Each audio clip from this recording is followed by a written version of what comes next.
Hello my little learners, you can call me Lovegood, and I hope you enjoy this video. Here are just a few things before we get started. Today, I'm presenting you with Chapter 17 of Ghostly Bonds, titled T-Rex by K. Flay by KittyKqt on AO3. But anyways, thank you for tuning in to listen to me, but that's enough of my rambles and jambles, and let's get right into the fic. This is the summary.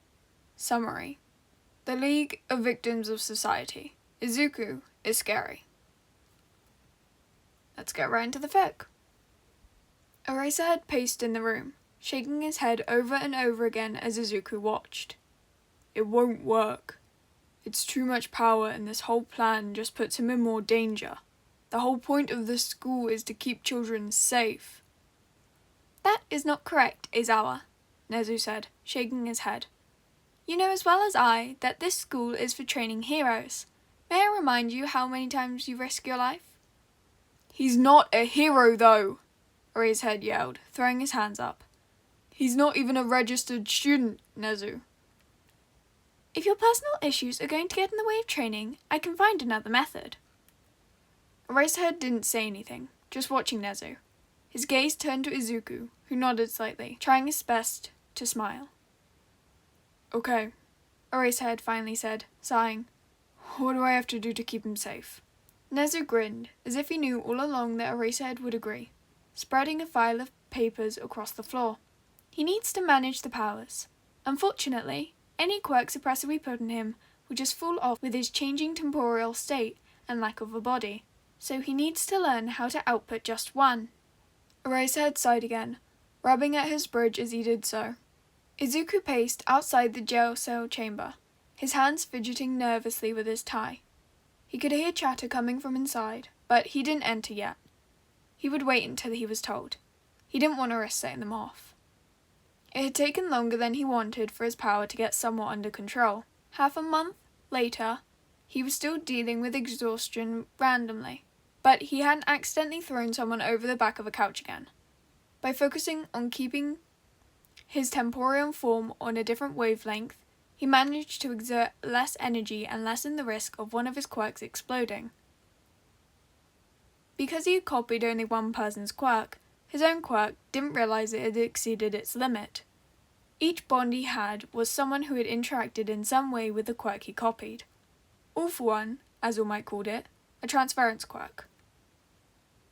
Izuku shook his head, trying to ground himself as he forced himself to face the task ahead. In the short time he had spent with the League, he had started to find them like a family. A dysfunctional family, but a family nonetheless. He had enjoyed the time he spent with them, secretly analysing their quirks and personalities. He was the only one who truly knew they did not deserve to stay locked up. They had all been caught before anyone had been killed. That they knew about, at least. He had spent hours wondering if any of them actually had blood on their hands. His calm flared to life, and Izuku nodded, floating through the chamber wall. Immediately, he could feel a shift of power, as if it was covered by a thick blanket. The quirk-dampening walls had been a worry, but they didn't seem to affect his needed quirks all too much. He pressed his hand to his throat, taking a deep breath. I'm glad you all agreed to meet again. He kept his voice steady, trying to keep a cool head as all eyes shot to where he floated slightly off the floor, though he knew they couldn't see him. Ghost. A true vanishing act, I must say. Mr. Compress congratulated him, clapping his hands together. Izuku scanned the 5 occupants, his composure faltering at Twice and Toga. Twice tried to cover his head as Toga tried to calm him down, with little luck. Izuku scanned the area before launching himself into the observation room next door. Sorry, he said, before grabbing Eraserhead's capture weapon and wrapping it around his arm. He bit his cheek, forcing more energy out as he raced through the wall again, gasping when he reached the other side. With the scarf still attached to his arm, he travelled over to the pair, dropping it on Twice's head. Immediately, Toga ripped it away, sticking her tongue out in concentration as she wrapped it around his head and secured it in place. They cannot have weapons, Ghost. Izuku ignored the guard's warning, knowing it was fine. Eraserhead still struggled with it at times, and these 5 would not figure it out, even if they wanted to, which he knew they didn't. Toga carefully helped Twice, who mumbled something, leading him to a seat. Thank you. Toga said, nodding to where Izuku had been prior. Are we just ignoring the fact that this fucker lied to us all and got the heroes on our asses? Darby huffed, crossing his legs. Twice gasped dramatically, holding a hand on his head. Ghost would never betray us like that. He betrayed us the moment he saw us. Big Sis stepped in, holding our hands up. We don't know what happened in Camino. He might offer us some clues. A magician never reveals their secrets. Mr. Compress reminded them, and Toga giggled. Please, Izuku said, crossing his legs mid-air. Let me explain. Darby mumbled a curse word, but was otherwise silent. Izuku either had a chance, or Darby had just planned 101 ways to murder a ghost. Go ahead, Big Sis said, and Izuku nodded his thanks even though she couldn't see him. I did turn you into the heroes, he admitted first, and Darby leapt up. Surprisingly, Twice reached out and held Darby back without saying a single word. But I did it to save you guys, all of you. How the fuck does ruining everything we've worked for help us out? Darby asked, his foot starting to bounce rhythmically. Mr. Compress nodded. I, too, would like to know the motivations behind your act, Ghost. Big Sis hummed, tusking slightly but not saying anything. That was so mean, Ghosty! Himiko dragged out the sound, her whining covering what Twice had to say. Izuku took a deep breath before looking at each one in turn. Darby, you want to get revenge on your dad for abusing you, right? Darby choked slightly, but Izuku pressed on. Your fire colour and the way your body is always cold was a clear giveaway when paired with your hatred of heroes. I studied your family extensively growing up, but you hurt your family by killing yourself, Toya. Darby sprung to his feet, attacking where Izuku was, a sloppy throw to someone he passed right through. You don't know jack shit, motherfucker, he screamed, turning around and trying again. I know more than you think. Do you think my suicide didn't affect anyone? Unlike you, though, I had the opportunity to see what it did, the damage it gave my mom. Have you ever talked to Shoto, Natsuo, Fumi, your mother? I assure you, things did not get better when you left. Your dad just had more anger to put on them. He's an ass, I get it. But you're doing exactly what he's doing, taking your aggression out unhealthily, damaging those you care about. As Darby growled and went to punch him again, Izuku forced energy into his fingertips, grabbing the back of his neck and forcing him to the floor. Stop being a pussy and talk to them yourself. Language! Eraserhead yelled at him through the earpiece, and Izuku flipped him, even though he couldn't see. It was what Darby needed to hear. It was what Izuku needed to hear. Mr. Compress cleared his throat, chuckling slightly. That was quite brutal and enlightening, Ghost. But it still doesn't explain why you ruined us all. Izuku looked down at Darby, who had pushed his back against the wall, tracing his scars as he clocked out of the conversation. He turned back to Mr. Compress, his finger pressing to his throat. You want attention. Never had enough from your absent parents, passed from a family member to family member. None of them cared unless you acted up. You needed to join a stage company, not this group. You wanted a family who would talk to you, respect you. He paused as Mr. Compress blinked in surprise, laughing slightly. I can understand you, you know. Never have I felt like I belonged. I was bullied all my life, and I ended it like that. I applaud you for pushing on, but for God's sake, take up Shakespeare. You know how awesome your quirk would be for sets on stage? Mr. Compress nodded, eyes glued to where Izuku was. His fingers moved as if fidgeting with one of his marbles, though the jail was careful he never had any. It was a fleeting thought in my earlier years, though I'm not sure a theatre company would take me now. Be a teacher, Izuku suggested. After you attend a bunch of therapy, I can talk to the principal of UA for you. Hero students could always use a good lesson in acting. Eraser had hit the button, saying something Izuku couldn't understand before Nezu shushed him. Big Sis. Izuku turned to her, and she jumped slightly, pointing to herself. Izuku genuinely laughed at her antics, nodding. Do I got some mummy issues or something you're gonna pry out of me? She joked, though it fell flat on everyone's ears, and Izuku could feel the eyes stay on where his voice was. He shook his head, smiling. Not quite. You want to be a mother, don't you? Big Sis stuttered, shaking her head quickly. You're scared, Izuku kept speaking.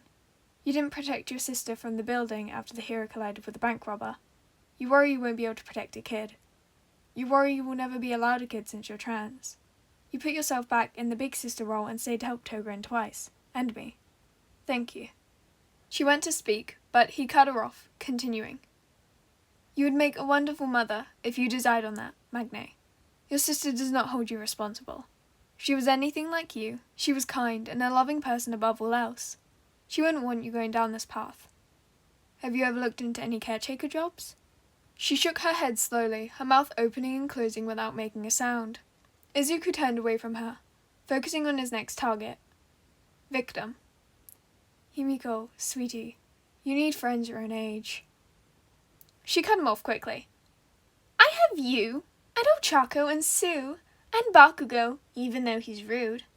She added the last part under her breath, fuming slightly. Plus, I have Twicey in the league. That's at least 4. Izuku laughed, shaking his head as he floated down and put just enough power in his hands to make Toga jump slightly as he rested his on hers. You're so very sweet. There's something I want to try with your quirk, but for now, I want you to realize something. Ochako and Sue aren't your friends. Friends know each other's favourite movies and food. They make crafts together and speak nicely. I know you didn't get much of a chance in middle school with your parents holding you back and you not being able to use your quirk. But you have a chance now. UA has a program that you would excel in. You would get to make friends and be able to use your quirk, if you want.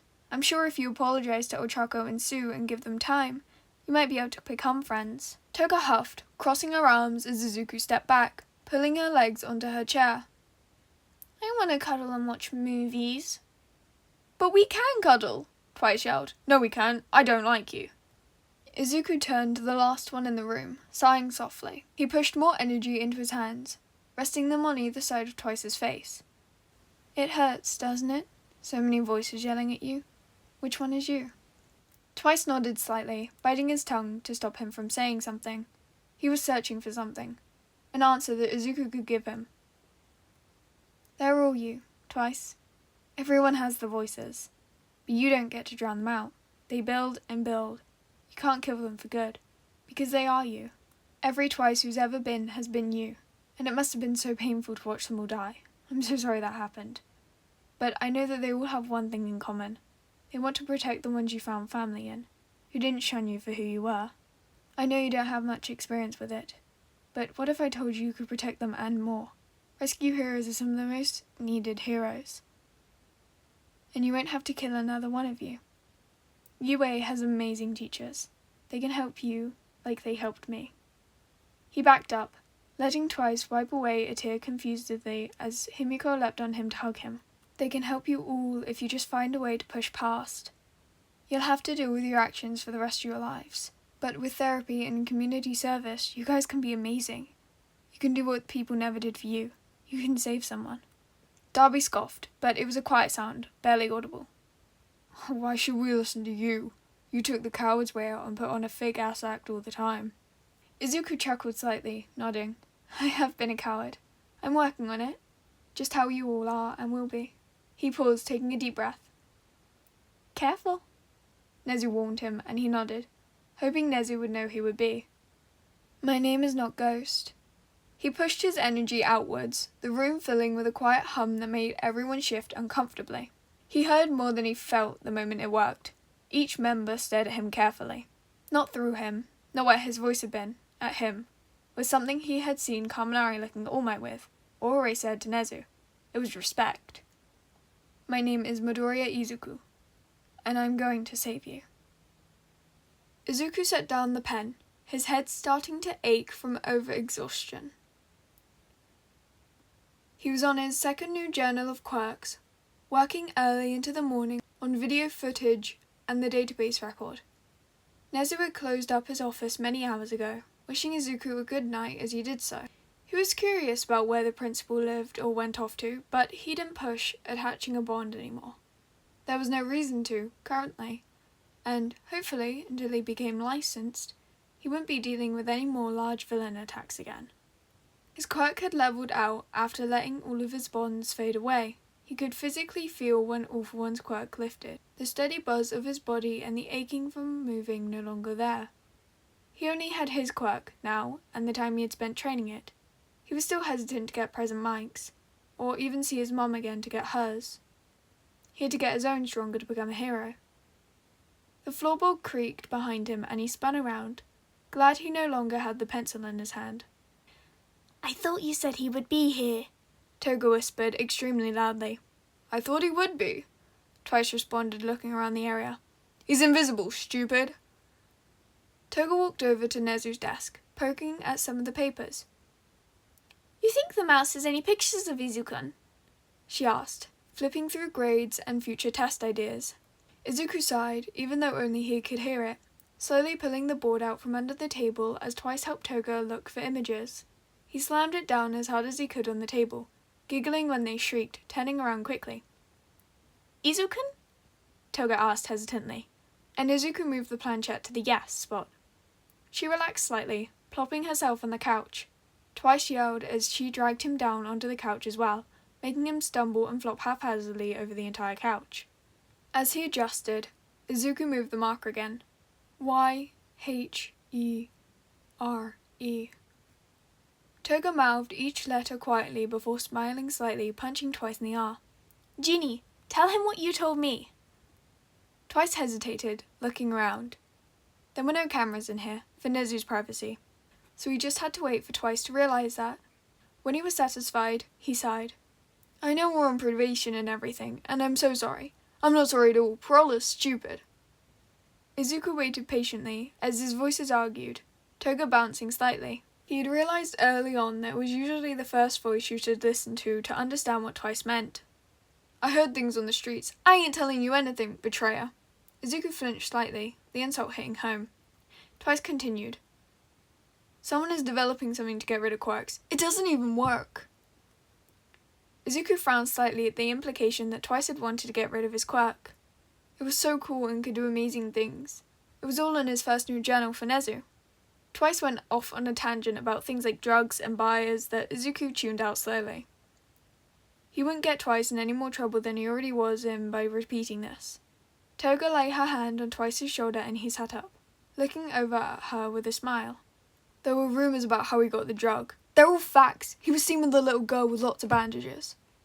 Izuku didn't bother listening to the second voice, grabbing the planchette as his eyes narrowed. He moved it way too slowly for his liking so they could read. W-H-E-R-E. W-H-O. This was information Nezu needed.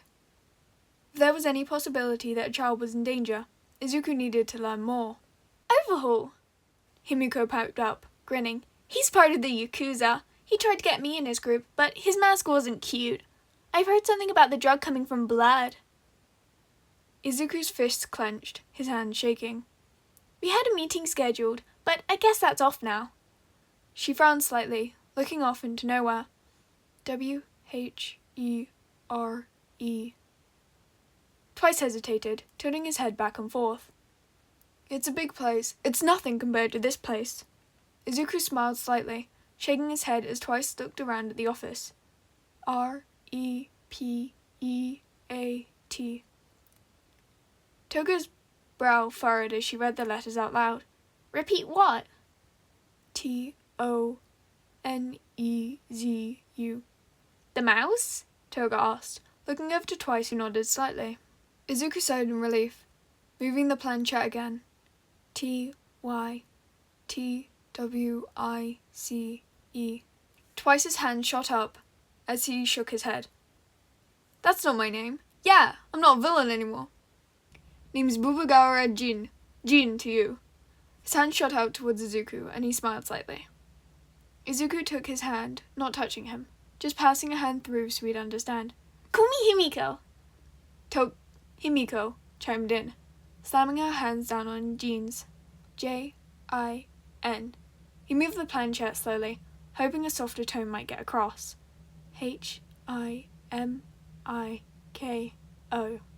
They both stared at him, and he smiled slightly. R-U-N. They shared glances before the door slammed open. Nezu stood with a grin on his face, balancing on the detective's shoulders. All three of them shivered slightly, looking at the pair, though for different reasons. Bubagara and Toga, you need to inform us if you would like to speak to Izuku, not break your parole. Nezu jumped off Tsukuuchi's shoulder, rushing over to the two who blushed slightly. Now, talk to me about this child. They looked at each other, Himiko mouthing a curse as Nezu materialized tea from behind his desk. Would you two like some? The detective sighed, shaking his head tiredly.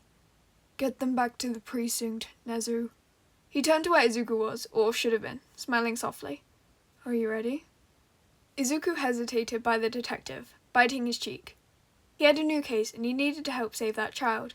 He reached for the light switch, giving a slow yes. He had only a few hours to get ready before everything changed again. Alrighty, my little learners, that is a wrap of this one. There is a little bit of author's notes, so let me read them before I get into my little thing of the chapter. Author's notes. This whole chapter was playing on the fact that Izuku watched everything he could. Every conversation, every time someone talked to themselves, probably even when people sleep talked. So he just throws it all out there.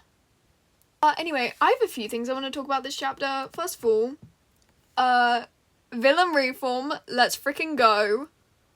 I love that. We haven't seen Shigaraki yet, so I'm excited for that. Second of all, we got Big Sis Magne. She's in jail and they're not going to the overhaul meet, so like maybe she'll live. Also, let Big Sis Magne be a mother. She would be so amazing at it. I was actually like tearing up through reading the entire bit through that because it's so cute and it's just oof. Her one specifically, all of them were very moving, but her one specifically I was tearing up at. Then I had other things as well I wanted to talk about. What do I have to talk about? I know I have things. Oh yay, so Twice's name. I have to admit, as you can probably tell, I can't say it. I can say Jin, but I can't say his last name. It's terrible and it's really pronounced wrong. I have no idea how to pronounce it, and I couldn't find it, so yeah. Sorry about that. And last of all, I completely forgot about Tsukuchi. Tsukuchi? Yeah, I completely forgot about him and Inko. It flew over my head. I completely forgot about it here. So is he going to Inko or just to the case? But anyway, yeah, no, I completely forgot about him knowing. Completely forgot. But, so yeah. Will we get Inko next chapter, maybe? Oh, actually, no, let me tell you what the next summary is, because, ooh, it's gonna be juicy. The summary is Izuku speaks to people from his life, and the author's notes, the start notes, is that what it's called, start notes? Says, there's some tears in this one as he speaks to his mom, Bakugo, and All Might. Oh, I'm gonna be crying. Let's see if I can get through recording that without crying. I'll try to. Gosh, okay. So, my little learners, this is a little reminder you might have something you need to check. I hope you will have a fantastic time, wherever and whenever you may be. Day, night, dusk, dawn, low tide, high tide, whatever it is for you. You can call me Lovegood, and that was chapter 17, titled T-Rex by Kate Flay of Ghostly Bonds by KittyKqt on AO3. Again, the link to this fic will be in the pinned comment by me on this video, and tags are in the description as well as warnings. Bye, little learners.